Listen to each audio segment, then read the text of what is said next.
Welcome to the Mobile Home Park Mastery Podcast, where you will learn how to identify, evaluate, negotiate, perform due diligence on, finance, turn around, and operate mobile home parks.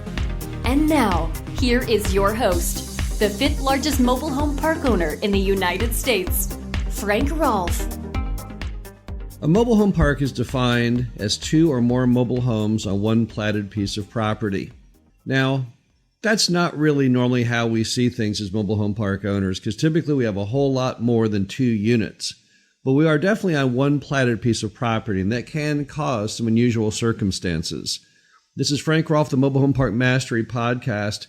We're going to talk about the issues of being one giant plotted tract of land with multiple inhabitants on it. Let's first start off discussing lot lines. In a mobile home park, there in fact are no lot lines. There's just one basic boundary line for the entire mobile home park. So it sets in motion issues between residents because they can't delineate where their yard begins and their neighbor's ends. You can understand the complexity here. Most Americans in the world of single family, they have very defined lot lines. They know the limits of their yard, both front and back, and on both sides. And they have a very clear indication of this, typically by a curb out front, sometimes a curb at the back, if they have trash service going down an alley, and then typically fence lines or vegetation on either side. So it's very clear to see where their property begins and ends. But in a mobile home park, the resident is just renting from you the right to be on that certain lot to park their mobile home, but they don't get in writing or even just visually any clues as to where those lot lines truly are. The concept is everyone will just happily coexist, live together on this one platted tract, but there really is nothing to give people an idea of where their property begins and ends. There's really no way to resolve this because, again, a mobile home park is just one piece of land. So what it means is people have to work together. Now, often when there's a dispute, and it's really pretty rare in mobile home parks, the manager has to go over and meet with the resident or residents and carve a happy ending as far as what they all can live with. So if the one resident says it's not fair because their kid toys end up on my lot, the manager has to remind them there is no set lot boundary and then tell the neighbor, could you please not put your toys or allow the toys to fall beyond, let's say, this tree here. Sometimes properties are marked by just such landmarks as a tree, the end or edge of a concrete parking pad. But that's how it has to work. There is no way around that. And that's why having a great manager is so essential, because whenever there are any of these type of disputes between residents, there has to be someone like a referee to go out and make everyone happy. The next issue is resident responsibilities. Where do they mow to, for example? And again, it just has to be worked out. Everyone knows they mow to the street. That's a given. People can typically tell where the back of their lot is, kind of, sort of. But from a side perspective, again, there just has to be some kind of understanding between neighbors of where one person mows to and then the next. Now, in mobile home parks that have 2-car paved parking pads, people get into kind of a rhythm based on those parking pads. Those kind of become the visual lines between neighbors. But in some properties, you don't have parking pads. You may have on-street parking with parallel parking, and there's no clue as to where things begin and end. And again, this is where a good manager comes in. A good manager can go over, they can mediate any concerns with people lacking the knowledge of knowing what they are and are not supposed to mow. And once they figure it out, they can pretty much stick with it all of the time. The next thing is parking. How do you park when it's just one big platted tract? What happens? Well, the good news here is that most mobile home parks have some kind of parking plan. Either a parking pad, most typically a 20 by 20 square of either concrete or asphalt that the resident parks on, or it may be set up to have on-street parking with parallel parking. You'll know when you see that because the roads are extra wide and you'll see the striping there to allow cars to park along the street. So the parking, typically, that's not an issue with being just one big platted tract because there is, in fact, a very visible parking plan for all the residents. But what happens when someone has 3 cars and only space for 2? Well, once again, the manager will have to get into play. They may have to find another resident who only has one car and they have a 2-car parking pad to see if they would be willing to share half of their pad with a neighbor needing a place to park. And in some mobile home parks, we go ahead and install overflow parking or guest parking just to serve this purpose. We acknowledge that many people have more cars than they can handle with the existing parking program, so we go in to try and enhance the number of available parking spaces. What about fences? How do you put fences up if you don't have any lot lines? Well, once again, you've just kind of got to guess.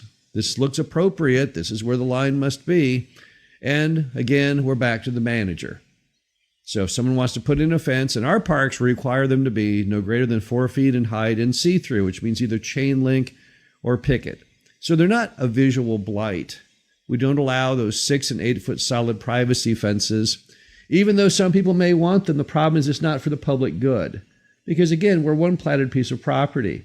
We can't have someone putting up a really obnoxious, large, ugly fence to the detriment of the neighbors when they really don't theoretically have that right. So the manager can help instruct them on where to put it. We try and typically dissuade residents from having fences unless there's a certain purpose for it. If they're trying to basically build a fence for greater safety and security of pets or children, then we're more than happy to accommodate that. But again, everyone has to acknowledge there is and will be no lot lines. So the manager will have to work with them to come up with a happy solution so they don't impinge on the neighbor's property. Next, property taxes. It's not really a big issue. It's just kind of odd. Typically in America, when you have any kind of housing situation, the homeowner is paying the tax for both their home and the lot beneath. They pay just one tax bill because, in fact, in that case, it's all real property. In a mobile home park, of course, the mobile homes are personal property and the land is real property. So while they pay their personal property tax on their mobile homes, we pay just one giant bill for the entire mobile home park. It's not really a big deal. It's just kind of a little unusual. Sometimes that causes you grief, though, with city inspectors, because the city inspector thinks that we are responsible for those residents' homes and what they do on those lots, and that's not true. In many states, there's state law, case law, proving the fact that you cannot fine the mobile home park owner for the resident's home. You can only fine, you can only cite, the inspector can only go after the resident for any issues, not the park owner. And it only makes sense because, again, we're a parking lot. People, instead of parking cars, well, they do park cars too, but they park mobile homes on our land.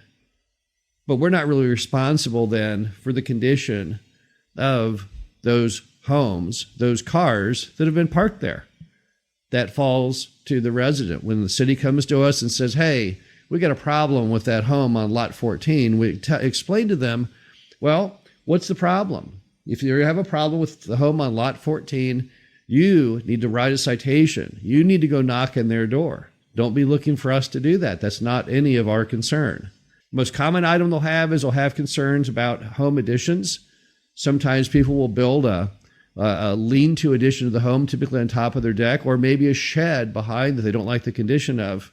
And of course, we don't much like it either if it's not attractive. But if you buy an old mobile home park from the 1960s, and there are homes in there that have additions that may date just as long, they might be 40 years in length, and you have a new inspector suddenly on the job who wants to conquer the world and suddenly calls into question these additions that we know nothing about, they predate us by half a century, it is absolutely unfair and unjust for them to come to us with any questions on them.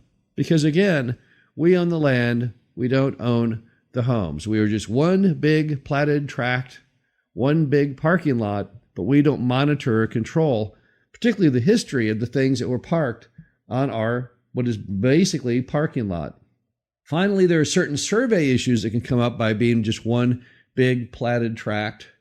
Most common is homes, since there is no boundaries of, the front and the sides and all that type of thing. Sometimes mom and pop didn't put them in properly and has them leaning into other people's property. They got so carried away with this concept of there being absolutely no technical boundaries for each home that they lose sight of the whole mission. And often when they were building these mobile home parks back in the 60s, They didn't even bother to have a surveyor survey where their tract began and ended. So what you'll have homes that stick into the neighbor's property. Now, what do you do when that happens? Well, when you have a home that overhangs into the neighbor, there are options to fix it. Sometimes you can pull the home forward. Sometimes you can go to the neighbor and you can get a document giving you the ability to pay them rent to overhang. Sometimes you can buy the land next to it, or sometimes you can, through adverse possession, claim ownership to the land. If they didn't give you any notice that you were overhanging for a period of years in some states, then that property right begins and you can't be removed. But the bottom line, it is kind of awkward. That's why when you're buying a mobile home park, it's always a good idea to get a survey showing where all the homes are located on that survey to see if you do have any overhang the boundary. That's kind of the one platted property concept taken to the extreme, where mom and pop just didn't even pay attention and just threw the homes down on that tract in a haphazard fashion. In fact, we've had to go through, in some cases, on some mobile home parks and over the years, realign the homes because mom and pop didn't even have them all parallel. They're all kind of various angles. So again, mobile home parks are all about owning one platted tract. We're just one big tract of land with a lot of smaller units located in the form of mobile homes on that tract. But that doesn't mean you can't successfully do it. As you probably have already learned from this podcast, a key element to having a happy relationship with the residents and their knowledge and ability to stay within their lot lines is, in fact, the manager. But it's also important to remember that most of these mobile home parks at this point are fairly old. And over the years, people have all learned how to happily coexist. They've learned the basics of where they believe their responsibilities begin and end. So it's not an issue that comes up frequently, but yet it is kind of an unusual attribute, one of the unique attributes of mobile home parks. This is Frank Rolfe, the Mobile Home Park Mastery Podcast. Hope you enjoyed this. Talk to you again soon. Thank you for listening to the Mobile Home Park Mastery Podcast. Be sure to visit us at mhpmastery.com to subscribe to the show, read our show transcriptions, and access all of our great information on mobile home park investing.